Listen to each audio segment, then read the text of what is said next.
നമസ്കാരം. ഫ്ലവേഴ്സ് ടിവിയുടെ എല്ലാ പ്രിയപ്പെട്ട പ്രേക്ഷകർക്കും ഹൃദയം നിറഞ്ഞ സ്വാഗതം. അല്ല, വിഷുവിന്റെ പരിപാടി വേറെ ഉണ്ടായിരുന്ന? വിഷ്ണുവിന്റെ പരിപാടി? വിഷ്ണുവിനല്ല, വിഷുവിന്റെ പരിപാടി. സൗണ്ട് ഈ കംപ്ലീറ്റ് വിഷു ഞാൻ പിടിച്ചേക്കുക. അതുകൊണ്ട് എന്റെ സൗണ്ട് കുറച്ച് പോയെന്ന് തോന്നിയപ്പോ ഞാൻ പുറത്തുനിന്ന് ആളെ ഇറക്കിയിട്ടുണ്ട്. അതാണ് ഞാൻ ചോദിച്ചത്. ഇതിനുള്ളതായതല്ലേ? ഞാൻ എവിടെ വീഴുന്നോ അവിടെ തുടങ്ങും. ഇതാണ് മീനാക്ഷി. നീ ഇപ്പൊ തന്നെ വീണോ? നമുക്കത് മതി. ഓ ഓ ഓ ഓ ഓ ജിയോ ചേട്ടാ, ഞാൻ അങ്ങനെ ചെയ്യോ? അല്ല, നീയല്ല ഇവിടെ. ഇത് നിലക്കുള്ളതല്ല. ആ ശരി, ഞാൻ സപ്പോർട്ട് ചെയ്തപ്പോ നമ്മളെ തള്ളി പറയാം. നമ്മളെ ടീമല്ലേ ചേട്ടാ. നമ്മള് വിഷു ആയിട്ട് അങ്ങോട്ടും ഇങ്ങോട്ടും തമ്മിൽ തല്ലരുത്. നമ്മള് സാഹോദര്യത്തിന്റെ ഒരു സിമ്പിൾ വേണം നമ്മൾ നമ്മുടെ പ്രേക്ഷകരിലേക്ക് എത്തിക്കാൻ.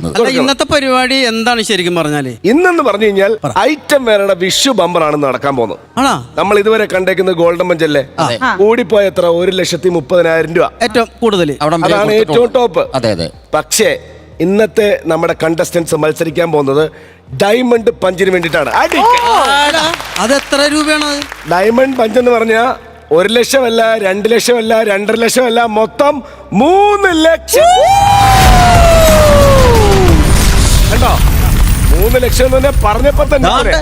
അപ്പൊ 3 ലക്ഷത്തിന് ഡയമണ്ട് പഞ്ച് അടിച്ച എന്തായിരിക്കും? അയ്യോ പൊളി. ഈ നമ്മുടെ ടോട്ടൽ ആർട്ടിസ്റ്റുകൾ എല്ലാരും കൂടി എത്ര ടീമായിട്ട്? നമ്മൾ സാധാരണ ഒരു സ്കിറ്റിൽ 3 ആർട്ടിസ്റ്റ്.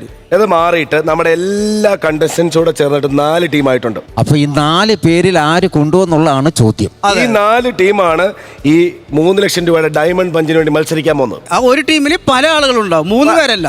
നമ്മളെ ഫുൾ കണ്ടസ്റ്റൻസിനെ നമ്മൾ 4 ആയിട്ട് തിരിച്ചു. അപ്പൊ ഇത് പൊടിയാണ്. അല്ല, നമ്മളൊന്ന് ബുദ്ധി മുട്ടും ശരിക്കും പറഞ്ഞാല്. തീർച്ചയായിട്ടും തെരഞ്ഞെടുക്കും, കാരണം എല്ലാവരും ഉണ്ടല്ലോ. 3 ലക്ഷവുമാണ്. അതെ, നിങ്ങൾ ടെൻഷൻ അടിക്കണ്ട. നിങ്ങൾ ഈ ഒരു പ്രോസസ് നിങ്ങളെ ഒന്ന് സഹായിക്കാൻ, ഒന്ന് ഈസി ആക്കാൻ വേണ്ടിട്ട് നിങ്ങളുടെ അപ്പുറം അപ്പുറം ഞങ്ങൾ രണ്ട് ഗടാഗടിയന്മാരെ 2 പേരെ കൊണ്ടിരുത്തുന്നുണ്ട്. ഷാജോണും പ്രചോദമാണോ? അല്ല, ഇത് വിഷു ബമ്പർ. നമ്മൾ ആലോചിക്കുന്ന തന്നെ ഒരു എക്സ്റ്റന്റ് മുകളിലുള്ള സാധനങ്ങളാണ്. അപ്പം സിനിമയിൽ നിന്ന് ആരെങ്കിലും ആയിരിക്കും. എന്തെങ്കിലും ഐഡിയ ഉണ്ടോ? ഐഡിയ എന്ന് പറഞ്ഞാൽ ഇപ്പം പുറത്ത് ഞങ്ങൾ ആരെയും കണ്ടില്ല. ഒരു കാലഘട്ടത്തിന് താര ജോഡികളായിരുന്നു. ഒരുപാട് ചിരിച്ചിട്ടുണ്ട്. അവരെ കണ്ട് നമ്മൾ ഒരുപാട് ചിരിച്ചിട്ടുണ്ട്. അതെ, കോമഡി വേണോ കോമഡി, സങ്കടം വേണോ സങ്കടം, ദേഷ്യം വേണോ ദേഷ്യം, എല്ലാം ദിങ്ങനെ ചെയ്യുന്ന 2 കിടിലൻ ആർട്ടിസ്റ്റ്. പിടിക്കാൻ പറ്റില്ല കേട്ടോ. അല്ല, ഏകദേശം എനിക്കൊരു ഐഡിയ കിട്ടി. അവരാദ്യമായിട്ട് ഒരു ടെലിവിഷൻ സ്ക്രീനില് നമ്മുടെ ഫ്ലവേഴ്സ് ടിവിയില് നമ്മളെ കൊണ്ടുവരുന്നു. അല്ല, നമുക്കൊരു ഊഹം അങ്ങനെ പറയാൻ പറ്റുമോ? ഏകദേശം ജഗദീഷേട്ടാ, ചേച്ചി ഒരുപാട് സ്നേഹത്തോടു കൂടി ഞങ്ങളുടെ കുടുംബത്തിലേക്ക്, നമ്മളുടെ കുടുംബത്തിലേക്ക്, ഇത് ഐറ്റം വേറെയിലേക്ക് ഹൃദയം നിറഞ്ഞ സ്വാഗതം. ആശംസകൾ. ജഗദീഷേട്ടൻ പിന്നെ 2ാമത്തെ തവണ വരുന്നത്. ഓൾറെഡി നമ്മുടെ കുടുംബാംഗമാണ്. ഇപ്രാവശ്യം വന്നപ്പോ നമുക്കൊരു വിഷു കൈനീട്ടം കൊണ്ടാണ് വന്നത്. ഉർവശി ചേച്ചി എന്ന വിഷു കൈനീട്ടം. ഞാനേ ആക്ച്വലി ചേച്ചീനെ നേരത്തെ അവിടെ കാണുമ്പോൾ ഞാനിങ്ങനെ ഒരു അത്ഭുതമാണോ കൗതുകോ ഞാൻ ഇങ്ങനെ നോക്കി നിന്ന് പോയി. അതാണ് ചേച്ചി എന്താ പറഞ്ഞേ? അത്ഭുതത്തോട് നോക്കി നിന്നല്ലേ മീനാക്ഷി പറഞ്ഞേ. ചേച്ചിക്ക് തോന്നി അങ്ങനല്ല, എന്തോ കട്ടോണ്ട് പോയ മുഖം. അല്ല, കട്ടു പോയ മുഖമല്ല. ഈ പിള്ളേരൊക്കെ കട്ട് നമ്മൾ വെറുതെ മുഖത്ത് നോക്കുമ്പോ അല്ല, ഞാൻ കട്ട് നിന്ന് കണ്ടുപിടിച്ചോ അതുപോലെ എന്റെ മുഖത്ത് നോക്കി ഞാൻ വന്നൊരു ഹഗ് തന്നോട്ടെ. ഓടിവാ, കെട്ടിപിടിക്കാം. ഈ ഹഗ് എൻ്റെ അമ്മയ്ക്കും കൂടി വേണ്ടിയിട്ടാണ്. എൻ്റെ അമ്മ ഒരു ഹ്യൂജ് ഫാനാണ് ഉർവശി ചേച്ചിയുടെ. അമ്മയും കൂടെ ചേർത്ത് കെട്ടിപ്പിടിക്കും. അതെ. എന്താ അമ്മയുടെ പേര്? എൻ്റെ അമ്മയുടെ പേര് രാഖി എന്നാണ്. അപ്പൊ അമ്മ എന്നെ പൊന്മുട്ട ഇടുന്ന താറാവൊക്കെ ഇരുത്തി കാണിച്ചിട്ടുണ്ട്. അപ്പൊ അമ്മ പറഞ്ഞിട്ടുണ്ട്, കുഞ്ഞാണ് ഞാൻ. അപ്പൊ ഇത് ഉർവശി എന്നാണ്, വലിയ നടിയാണ്. ഇവർ സിസ്റ്റേഴ്സ് ആണ്, 3 പേര് നടിമാരാണ്. അപ്പൊ ഞാൻ ഇന്റർവ്യൂ എടുക്കാനായിട്ട് കലാരഞ്ജനി മാമിന്റെ ഫ്ലാറ്റിൽ പോയിട്ടുണ്ട്. ശ്രീസംഖ്യ എൻ്റെ നല്ലൊരു ഫ്രണ്ടാണ്. പക്ഷെ ഈ ഒരു മുഖം കാണാനായി ഐറ്റം വേറെ വരെ ഞാൻ കാത്തിരിക്കേണ്ടി വന്നു. ഈ ഒരു വേദി വരാനായിട്ട് ഞാൻ കാത്തിരിക്കേണ്ടി വന്നു. നമ്മുടെ പ്രേക്ഷകര് ടെലിവിഷൻ സ്ക്രീനിൽ ഈ 2 പേരെ ഒരുമിച്ച് കാണാൻ എത്ര വർഷങ്ങൾ വെയിറ്റ് ചെയ്തു. അത് കൊണ്ടുവരാൻ നമ്മൾ ഐറ്റം വേറെ തന്നെ വേണ്ടി വന്നു. ഞാൻ കാണാറുണ്ട്, ഇതിന്റെ മിക്കവാറും എപ്പിസോഡ്സ് കാണാറുണ്ട്. ഞാൻ മോളും മോനും കൂടെ ഇരുന്ന എന്നെ കാണിക്കുന്ന ഈ പ്രോഗ്രാം. അത് റെക്കോർഡ് വെച്ചിട്ട് ഓൾമോസ്റ്റ് എല്ലാവരുടെയും.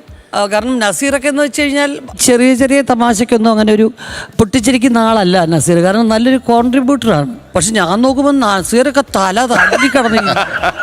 ചിലതൊക്കെ ഞാൻ അതിനു വേണ്ടി റിപ്പീറ്റ് ചെയ്ത് കാണും. നസീർ ആത്മാർത്ഥമായിട്ടുള്ള ഒരു. നമ്മുടെ ഈ വേദിയിൽ എന്ന് പറഞ്ഞാൽ എല്ലാം പുതുമകളുള്ള സ്കിറ്റുകളാണ് വരുന്നത്. പിന്നെ കൗണ്ടറുകളും അതേപോലെ പുതുമകളുള്ളതാണ്. അപ്പം പുതിയത് കാണുമ്പോഴാണ് നമുക്ക് ചിരിക്കാൻ തോന്നുന്നത്. തീർച്ചയായിട്ടും അതാണ് അതിന്റെ സീക്രട്ട്. മാത്രമല്ല, ഒരു തരത്തിലും ചെറിയ വാക്കുകളിൽ പോലും ഈ അശ്ലീല ദ്വയാർത്ഥ പ്രയോഗങ്ങളൊന്നുമില്ലാത്ത തമാശകൾ അത് വളരെ പ്രധാനമാണ്.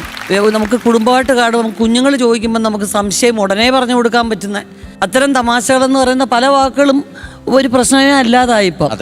അപ്പൊ അതുകൊണ്ട് ഞാൻ കൂടുതൽ ശ്രദ്ധിക്കും. എൻ്റെ മോനൊക്കെ ചെന്നൈയിലല്ലേ, പല വാക്കുകളും ഒക്കെ ചിലതൊക്കെ പറഞ്ഞാൽ മനസ്സിലാകത്തില്ല. അപ്പൊ അത് കറക്റ്റായിട്ട് എന്തായാലും വന്നതിൽ വളരെ വളരെ സന്തോഷമുണ്ട്. മാത്രമല്ല ജഗദീഷേട്ടൻ്റെ കൂടെ ഒരു പ്രോഗ്രാമിൽ നമ്മൾ പങ്കെടുക്കുകയാണെങ്കിൽ നമ്മൾ 10% ഇവിടെ വന്ന് നിന്നാൽ മതി. ജഗദീഷത്തെ അത് കലക്കി അത് പൊളിച്ചടുക്കി തരും. ഏതായാലും ഈ സമൂഹത്തിന് വേണ്ടി ഞാൻ ഉർവശിയോട് ഒരു കാര്യത്തിന് മാപ്പ് ചോദിക്കുകയാണ്. കൂടുതൽ സ്ത്രീധനം ചോദിച്ചതിന്. അല്ല, അതിന് പ്രതികാരം ചെയ്തു ഭാര്യയില്. അതെ അതെ അതെ അല്ലേ? അങ്ങനെ പറയുകയാണെങ്കിൽ സിംഹവാലം മേനോനിൽ എന്നെ കുരങ്ങാന്ന് വിളിച്ചിട്ടുണ്ട്. ഇതറിയോ, 2 കഥകളും എഴുതിയത് ഒരേ ആളാണ്. ആ 2 നോവലിലെയും ക്യാരക്ടേഴ്സ് ആവാൻ പറ്റി എന്നുള്ളതാണ്. അതെ, സ്ത്രീധനവും ഭാര്യയും അതൊക്കെ ഞങ്ങൾക്ക് കാണാൻ പറ്റി എന്നുള്ളതാണ്. അല്ല, അന്ന് വേറൊരു കാര്യം പറയാനുണ്ട്. കാരണം ഉർവശി എന്ന് പറയുന്നത് കമലഹാസന്റെ നായികയായിട്ട്, മമ്മൂട്ടിയുടെ നായികയായിട്ട്, മോഹൻലാലിന്റെ നായികയായിട്ട്, അങ്ങനെ സൂപ്പർ താരങ്ങളുടെ നായികയായിട്ട് വിരാജിക്കുമ്പോഴാണ് ജഗദീഷിന്റെ നായികയായിട്ട് വരുന്നത്. അല്ല അങ്ങനെ അപ്പൊ ഉർവശിക്ക് ആ വ്യത്യാസമില്ല. എനിക്ക് ഒരു ചെറിയ അപകർഷതാബോധം. ഞാനിങ്ങനെ ഉർവശി എന്തിനെങ്ങനെ ഒരു അപകർഷതാബോധം? ഇൻഫീരിയർ എൻ്റെ ഒരു ആവശ്യമില്ല. ജഗദീഷിനെ കൊണ്ട് ഇതാണ് പറയാനുള്ളത്. എന്താ അങ്ങനെയൊന്നുമില്ല. ഹീറോ വലിയ ആള് ചെറിയ ആളൊന്നുമില്ല. അഭിനയം അത് മാത്രമേ ഉള്ളൂ കേട്ടോ. അതിന്റെ ഒരു ആത്മബന്ധത്തെ പറ്റിയിട്ട് അല്ലെ ജഗദീഷേട്ടൻ എവിടെയോ സംസാരിച്ചിട്ടുമുണ്ട്. ഒരുപാട് വേദികളിൽ സംസാരിച്ചിട്ടുണ്ട്. എന്റെ നായക വേഷങ്ങളിൽ എനിക്ക് ഏറ്റവും കൂടുതൽ കോൺഫിഡൻസ് തന്നിട്ടുള്ള അഭിനേത്രിയാണ് ഉർവശി. അതെല്ലാ ഇന്റർവ്യൂവിലും ഞാൻ പറയും. കാരണം ഈ പറഞ്ഞ പോലെ എനിക്കൊരു വലിയ ഹീറോയിൻ അല്ലേ കമലഹാസന്റെ കൂടെ. എനിക്ക് സൗന്ദര്യമില്ലാന്ന് എനിക്കൊരു തോന്നല് ഉണ്ടെന്ന് അറിയാം, ജനങ്ങളല്ലേ പറയുന്നത്. അല്ല, ഒരിക്കലും സൗന്ദര്യം എന്ന് പറയുന്ന ഒരു മാനദണ്ഡമല്ല. നമുക്ക് എന്നെ സംബന്ധിച്ച് എന്നെ ഇഷ്ടമുള്ളവരെയും എനിക്കിഷ്ടമുള്ളവരെയും എല്ലാവരും സുന്ദരന്മാരും സുന്ദരികളുമാണ്. അല്ല, ചേച്ചിനെയും ജഗദീഷേട്ടൻ്റെ ഒരു കാര്യം പറഞ്ഞാലേ എനിക്ക് മനസ്സിലായിട്ടുള്ളത്, ഈ 2 പേർക്കും സ്ക്രിപ്റ്റ് വേണ്ട. ഇപ്പൊ ജഗദീഷേട്ടൻ വന്നാൽ നമ്മുടെ 50% ജോലി കുറഞ്ഞ് സ്ക്രിപ്റ്റ്. കാരണം പുള്ളി അങ്ങോട്ട് ഒരു സ്കിറ്റ് അങ്ങോട്ട് അവതരിപ്പിക്കണം. നമ്മൾ നേരത്തെ ഒരു ആലോചനയോ കാര്യങ്ങളോ റിഹേഴ്സലോ ഒന്നും ഉണ്ടാവില്ല. ജഗദീഷൻ വരുക, ഞാൻ ഇതാവുന്നു, നീ ഇതാവുന്നു, അടിപൊളി ക്ലൈമാക്സും. അതുപോലെയാണ് ചേച്ചിക്കൊക്കെ ഒരു സ്ക്രിപ്റ്റും അല്ലെങ്കിൽ സീൻ കിട്ടിക്കഴിഞ്ഞാണ്ടല്ല നമ്മളൊക്കെ വിളിച്ചിരുത്തി എന്തൊക്കെ ചേർക്കാൻ പറ്റും. അത് നമുക്ക് കിട്ടുന്ന ഒരു ഭാഗ്യമാണ് എന്നെപ്പോലുള്ള ആർട്ടിസ്റ്റുകൾക്ക്. ബിജുക്കുട്ടൻ പറഞ്ഞത് അംഗീകരിക്കുന്നു. പക്ഷേ അങ്ങനെ നമുക്ക് സൂപ്പർ സ്റ്റാർസിനോ വലിപ്പ ചെറുപ്പമില്ലാതെ പെരുമാറാൻ കഴിയുന്ന എന്തുകൊണ്ടെന്നറിയോ? ഉർവശിക്കായിരുന്നാലും എനിക്കായിരുന്നാലും ഞങ്ങൾക്കുള്ളത് കലയോടുള്ള സ്നേഹവും ബഹുമാനമാണ്. അതില് വലിയ കലാകാരൻ ചെറിയ കലാകാരനില്ല. കലയുമായി ബന്ധപ്പെട്ട ആരോടും നമ്മൾ സ്നേഹത്തോടെ ബഹുമാനത്തോടെ ആദരവോടെ പെരുമാറാവും. നസീർ സംക്രാന്തിയായിട്ട് എത്ര വർഷത്തെ പരിചയമാണ്. ആദ്യ നിമിഷം കണ്ട അതേ ഊഷ്മളത ഇന്നുമുണ്ട്, ഇല്ലേ നസീർ? തീർച്ചയായിട്ടും. ജഗദീഷേട്ടാ, ചേച്ചി ഒത്തിരി സന്തോഷം. ഇനി നമ്മൾ കുറച്ച് സമയം ഇരുന്ന് അടിച്ച് പൊളിക്കുന്നു. Thank you. ഐറ്റങ്ങൾ ഒരുപാട് വരാനുണ്ട്. ഉർവശിയെ കുറിച്ച് പറയുകയാണെങ്കിൽ ഇപ്പോൾ നായിക സ്ഥാനത്ത് വന്നപ്പോൾ സ്ത്രീധനത്തിൽ ഏറ്റവും സാധുവായിട്ടുള്ള ഒരു ഭാര്യ അല്ലേ? എല്ലാവർക്കും ഉർവശിയോടാണ് സിമ്പതി. സ്ത്രീധനത്തിൽ പാവം പാവം പാവം എന്ന് വെക്കുമ്പോൾ എൻ്റെ അടുത്ത് ഈ പ്രശാന്തനെ കൊണ്ട് അമ്മ പറയുന്നത് കേട്ട് പെൺകോന്തൻ ആ പാവത്തിനിട്ട് ദ്രോഹിക്കുന്നു എന്ന് പറഞ്ഞിട്ട്. പക്ഷെ തൊട്ടടുത്ത സിനിമയിൽ ഭാര്യയിൽ വന്നപ്പം നമ്മളങ്ങ് മാറി. കോളേജ് പ്രൊഫസറായിട്ട് വന്നു എന്താടി എന്ന് ചോദിക്കുന്ന. പിന്നെ സിംഹവാലൻ മേനോനിലെ ഏറ്റവും നല്ല ഹ്യൂമറായിട്ട് അതിൽ ഡബിൾ റോള് പോലെയല്ലേ കളിക്കുന്നത്. ഒരാൾ തന്നെ മറ്റേ വേഷത്തിൽ വരുമ്പോൾ ഹരിപ്രസാദും ഗിരിപ്രസാദുമായിട്ട് മധുസാറിനെ പറ്റിക്കാൻ വേണ്ടിയുള്ള സംഭവങ്ങളുണ്ടല്ലോ. അതിൽ ഗിരിപ്രസാദായിട്ട് അഭിനയിക്കുമ്പോൾ നമ്മൾ കുറച്ചൊരു വ്യത്യാസം വരുത്താൻ വേണ്ടി എന്ത് ചെയ്യാൻ പറ്റുമെന്ന് സംവിധായകൻ വിജി തമ്പി ചോദിച്ചു. അപ്പോൾ അതിലെ ഒരു കാമുകൻ്റെ സ്റ്റൈലൊക്കെ വരുമ്പോൾ ഇൻസെർട്ടൊക്കെ ചെയ്തിട്ട് ഞാൻ എന്ത് ചെയ്യുന്നു വെച്ചാൽ ബാലേന്ദ്ര മേനോൻ സാറിൻ്റെ കുറച്ച് ഒരു സംഭാഷണം പറയുന്ന രീതി കുറച്ചൊന്ന് അതിലോട്ട് വന്നപ്പോൾ 2 ക്യാരക്ടേഴ്സിൻ്റെയും ഡയലോഗ് ഡെലിവറിയിൽ നല്ല വ്യത്യാസം വന്നു. അപ്പോൾ ചിത്രരചന പഠിക്കണ്ടേ? ചിത്രരചന എന്ന് പറഞ്ഞാൽ സംഗീതവുമായിട്ട് വളരെ ബന്ധമുണ്ട്. സംഗീതം ഇഷ്ടമാണോ എന്നൊക്കെ ചോദിച്ചിട്ട് ബാലേന്ദ്ര മേനോൻ സാറിൻ്റെ കുറച്ച് ഇൻഫ്ലുവൻസിൽ ആ ഡയലോഗ് ആ ക്യാരക്ടർ അങ്ങനെ കൊണ്ടുപോയി. ആ പീരീഡ് എല്ലാം തന്നെ ഉർവശിയുമായിട്ടുള്ള ഒരു വളരെ നല്ല ഒരു ആത്മബന്ധമാണ്. ഒന്ന് റെസ്പെക്റ്റാണ്. ഉർവശിയുടെ ഫാമിലിയോട് തന്നെ എനിക്ക് റെസ്പെക്റ്റാണ്. ഒരു ഫാമിലിയിലെ വിസിറ്ററായിട്ട് തന്നെ ഞാൻ പോയിട്ടുണ്ട്. എന്നാ കൽപ്പന ചേച്ചി ജഗദീഷേട്ടനെ വിളിക്കുന്ന തങ്കു എന്നാണ്. അതെ, തങ്കു. വീട്ടിൽ വിളിക്കുന്ന കലാഭവൻ മണിയും കൽപ്പനയും എന്നെ വിളിക്കുന്നത് തങ്കു എന്നാണ്. എൻ്റെ വീട്ടിലെ പേരാണ്. പിന്നെ വേറെ ആരുണ്ട്. എനിക്ക് ഏറ്റവും പേര് ലഭിച്ചിട്ടുള്ള ഒരു ചിത്രത്തിൽ ഉർവശിയാണ് നായിക. ഞാൻ നായകനല്ല, എക്സ്ക്യൂസ് മീ മുഖചിത്രം മുഖചിത്രം ഉർവശിയാണ് അതിലെ നായിക. അതെ അതെ അതെ ശരിയാണ്. അങ്ങനെ കുറെ സിനിമയിൽ ചെയ്തിട്ടുണ്ട്, ഒരുപാട് കോമ്പിനേഷൻ. ഉർവശി വർഷങ്ങളായിട്ട് അറിയാം, ഒരുപാട് സിനിമകൾ ഒന്നിച്ച് അഭിനയിച്ചിട്ടുണ്ട്. നിങ്ങൾ ഒരുമിച്ച് ഇപ്പൊ അത് ആദ്യമൊക്കെ പരിചയപ്പെട്ട സമയത്ത് രണ്ടുപേര് യങ് ബ്ലഡ് കോമഡി ടൈമിങ്ങിൽ രണ്ടുപേരും അങ്ങനല്ല, എവർഗ്രീൻ യങ്. ഇപ്പോഴും നമുക്ക് പറയാൻ കഴിയും. ഉർവശിയെ നോക്കിയിട്ട് ഈ കവിള് നോക്കൂ, തക്കാളി പഴം പോലെ ഇല്ലേ? ഇല്ല ഞാൻ കണ്ണൊന്നും കാണിച്ചില്ല. തോന്നുന്നുണ്ടെങ്കിൽ കൈയടി കൊടുക്കാം. പക്ഷെ അത് അങ്ങനെ ഞാൻ പറഞ്ഞോണ്ട് കൈയടിക്കരുത്. എനിക്ക് അങ്ങനെ ഒന്നും തോന്നിയിട്ടില്ല.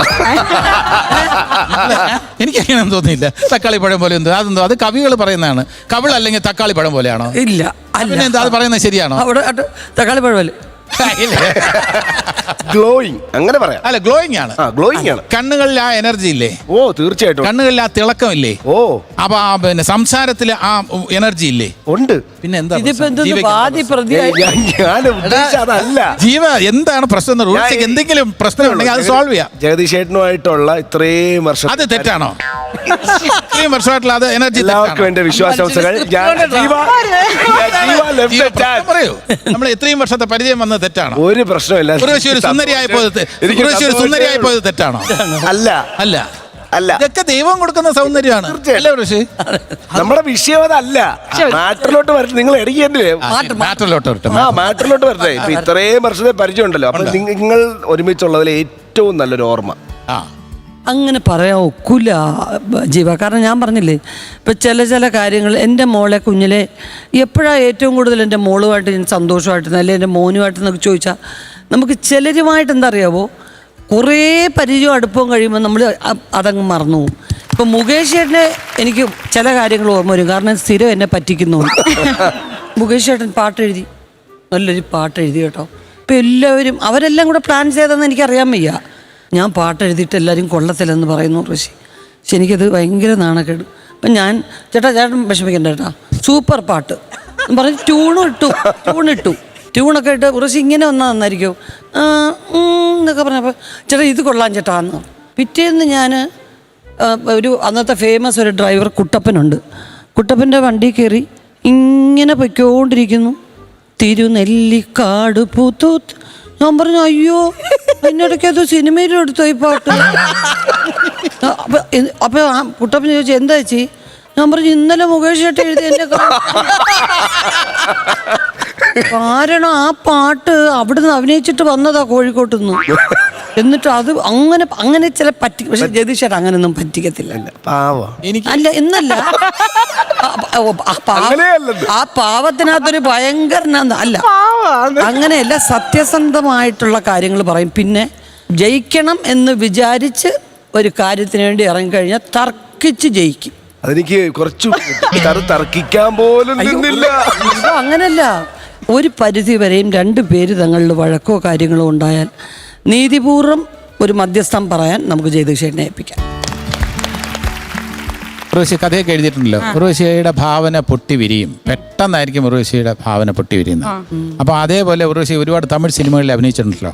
ആ ഭാവന വെച്ചിട്ട് ഉർവശിയോട് ഞാൻ റിക്വസ്റ്റ് ചെയ്യുന്നത്, ഉർവശി തമിഴ് സിനിമയിലെ ഭാര്യയാണ്, ഞാൻ ഭർത്താവാണ്. ഉർവശി ഒരു ഡയലോഗ് പറഞ്ഞാൽ അതിന് ഞാൻ മറുപടി പറയാം. ഓക്കെ അല്ലേ? ശരി. അത് പ്രേക്ഷകർക്ക് ഒരു വിഷു കൈനീട്ടമാകും. காலையில இருந்து சாயங்காலம் வரைக்கும் ஊர் சுத்திட்டு வரீங்களே, இப்படி ஒரு குடும்பம் இருக்கு, இங்க நாங்கெல்லாம் இருக்கிறோம் அப்படிங்கிற நினைப்பு இருக்குதா மனசுல கொஞ்சமாவது? அலமேலு நீ கொஞ்சம் இங்க வா. ஏன் இங்க இருந்த இப்ப என்ன பிரச்சனை?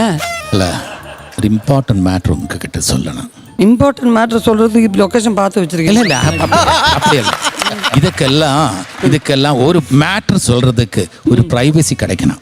நமக்கு சுற்று நிறைய இடியட்ஸ் இருக்குல்ல, அப்படியா? அவங்க இது கேட்க கூடாது. இடியட்ஸ் என்ன இடிக்கிறவங்களா? இல்ல முட்டாளுகள். அப்ப கொஞ்சம் கூட ஃபார்வர்டு வாங்க. ஏன் அப்படியே கூட்டிட்டு போயிடலாம்? இல்ல அப்படி இல்ல, அவர் போறது நீங்க சொன்னது நான் சுட்டிட்டு போறது தானே உங்க கம்ப்ளைண்ட். நான் என்ன பண்ணோம்? நான் உன்னையே பார்த்துட்டு இங்க இருக்கவா? ஏன் கொஞ்ச நேரம் பார்த்துட்டு இருந்ததுனால? எவ்வளவு நாளா இப்படியே பார்த்துட்டு இருக்கு, எனக்கு போர் அடிக்காதா?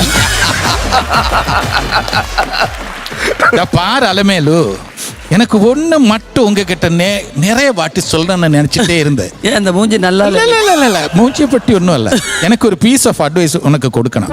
அலமேலு, சாக்ஸ் போட்டதுக்கு பிறகு தான் ஷூஸ் போடணும். ஷூஸ் போட்டதுக்கு பிறகு சாக்ஸ் ഇടകൂടാതെ. ഇപ്പൊ ഒരു കാര്യം മനസ്സിലായി, മലയാളത്തിൽ മാത്രമല്ല തമിഴിൽ ചെന്ന് കഴിഞ്ഞാലും ഉത്തരം മുട്ടിക്കോ. ഒരു കരക്ക് കലക്കോ അവിടെ. അല്ല നോക്ക്, ഒരു ഫിനിഷിംഗ് കൊണ്ടുവന്ന് നിർത്തിയതേ. ഇതൊക്കെ ശരിക്കും സ്ക്രിപ്റ്റ് ആണെന്ന് കരുതുമല്ലേ? ആ ഇതൊക്കെ ഇപ്പൊ കേട്ടോ സ്പോട്ടില് ഇതൊക്കെ തമ്പുരാന് പോലും അറിയത്തില്ല. ഒരു പ്ലാനിങ് ഇല്ല. അത് സത്യമാണ്, ജിയോ പറഞ്ഞ സത്യമാണ്, ഒന്നും ഡിസ്കസ് ചെയ്തില്ല.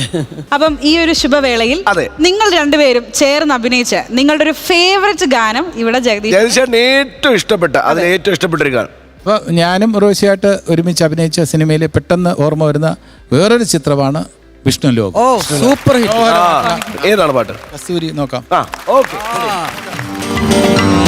കസ്തൂരി എന്റെ കസ്തൂരി അഴകിൻ ചിങ്കാരി കളിയാടാൻ വാ മച്ചാനെ പൊന്നു മച്ചാനെ നിൻവിരിമാറത്ത് പടരാൻ വാ നീ വട്ടൊടുത്ത് പൊട്ടു തൊട്ട് മുത്തുമാലയിട്ടൊരുങ്ങി കസ്തൂരി എന്റെ കസ്തൂരി അഴകിൻ ചിങ്കാരി കളിയാടാൻ വാ മച്ചാനെ പൊന്നു മച്ചാനെ നിൻവിരിമാറത്ത് പടരാൻ വാ നീ